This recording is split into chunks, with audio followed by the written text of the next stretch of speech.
देश की सीमा की सुरक्षा करने के लिए आज भारतीय रक्षा मंत्रालय में कई महिला अधिकारी हैं जो भारतीय वायुसेना, जल सेना और थल सेना में कार्यरत हैं।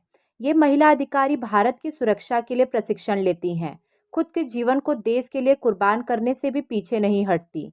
इसी तरह देश के अंदरूनी विवादों और समस्याओं से भारतवासियों की रक्षा के लिए महिला पुलिस अधिकारी, डॉक्टर और नर्स होती हैं।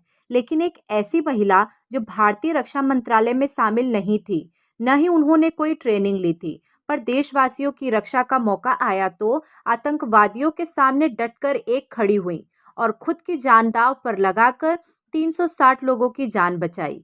ये नीरजा भनोट की शहादत की कहानी है। नीरजा भनोट पर फिल्म भी बन चुकी है, जिसमें उनके किरदार को सोनम कपूर ने पर्दे पर उतारा है। नीरजा भनोट की शहादत की कहानी हर किसी में देशभक्ति का संचार कर देगी। चलिए जानते हैं कौन है नीरजा भनोट, जिन्होंने आतंकवादियों से की देशवासियों की रक्षा। इससे पहले यदि आप चैनल पर नए हैं तो चैनल को सब्सक्राइब करना ना भूलें और बेल आइकन को प्रेस कर दें, जिससे लेटेस्ट वीडियो की जानकारी आप तक पहुंचती रहे। 7 सितंबर 1963 को चंडीगढ़ के एक पंजाबी परिवार में जन्म लेने वाली नीरजा अपने घर की लाडली थी। उनकी शुरुआती शिक्षा चंडीगढ़ में हुई। बाद में उनका परिवार मुंबई शिफ्ट हो गया था, इसलिए नीरजा ने अपनी बाकी की पढ़ाई मुंबई में रहकर ही पूरी की। पढ़ाई के दौरान ही नीरजा मॉडलिंग के प्रति आकर्षित हुई और बतौर मॉडल अपना करियर शुरू किया। उनका करियर अच्छा शुरू हुआ था। इसी बीच उनके घर वालों ने उनकी शादी कर दी थी। 19 साल की छोटी सी उम्र में ही नीरजा अपने पति के साथ यूएई रहने चली गई।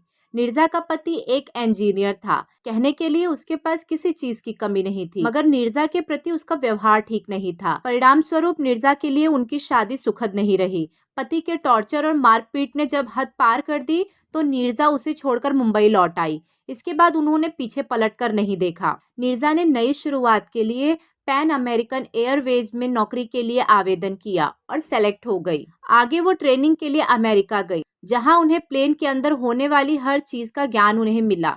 आगे नीरजा ने एंटी हाईजैकिंग जैसे कोर्स में एडमिशन लिया और ट्रेनिंग के बाद एयर हॉस्टेस बन गई। नीरजा को 1 साल के अंदर ही एयर हॉस्टेस से फ्लाइट पर्सर की पोस्ट दे दी गई।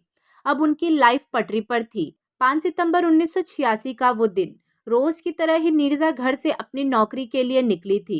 वो पैन एम की फ्लाइट 73 में मौजूद थी।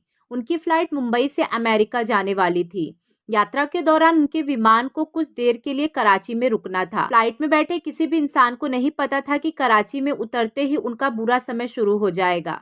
फ्लाइट के रुकते ही अचानक 4 आतंकी सिक्योरिटी पर्सनल की ड्रेस में विमान में दाखिल हुए। वो हथियारों से लैस थे। अंदर आते ही उन्होंने फायरिंग शुरू कर दी और प्लेन को अपने कब्जे में ले लिया। आतंकी विमान को साइप्रस में ले जाना चाहते थे, ताकि बदले में वहां कैद फलस्तीनी कैदियों को छुड़ाया जा सके। स्थिति को समझते ही नीरजा ने कॉकपिट क्रू को अलर्ट कर दिया, जिसके कारण पायलट और फ्लाइट इंजीनियर एक ओवरहेड हैच के जरिए बाहर निकलने में कामयाब रहे। इससे सबसे बड़ा फायदा यह हुआ था कि आतंकी अब इस प्लेन को साइप्रस पर नहीं ले जा सकते थे। इधर प्लेन के अंदर नीरजा ने मोर्चा संभालने का काम किया। अपनी जान की परवाह किए बिना वो लगातार सबकी मदद करती रही।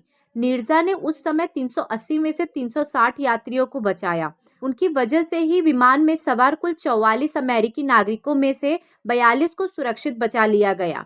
आखिर में 3 बच्चों को वह बाहर निकालने में मदद कर रही थी, तभी एक गोली उन्हें आकर लग गई। कोई मदद उन तक पहुंचती, इससे पहले ही उन्होंने अपने प्राण त्याग दिए। भारत सरकार ने जहां नीरजा को उनकी बहादुरी के लिए अशोक चक्र से सम्मानित किया, नीरजा यह पुरस्कार पाने वाली सबसे कम उम्र की और पहली महिला थी। वहीं पाकिस्तान ने उन्हें तमगाए पाकिस्तान से नवाजा था। अमेरिकी सरकार की तरफ से उन्हें जस्टिस फॉर क्राइम अवार्ड से नवाजा गया था। साल 2016 में नीरजा की जिंदगी पर एक फिल्म बनाई गई थी, जिसमें सोनम कपूर ने उनका रोल अदा किया था। नीरजा के जीवन पर आधारित फिल्म नीरजा को कई सारे अवार्ड भी मिले थे। इसे बेस्ट हिंदी फिल्म के लिए राष्ट्रीय पुरस्कार से भी सम्मानित किया गया था। नीरजा आज भी दुनिया के लिए हीरोइन ऑफ द हाईजैक हैं। धन्यवाद।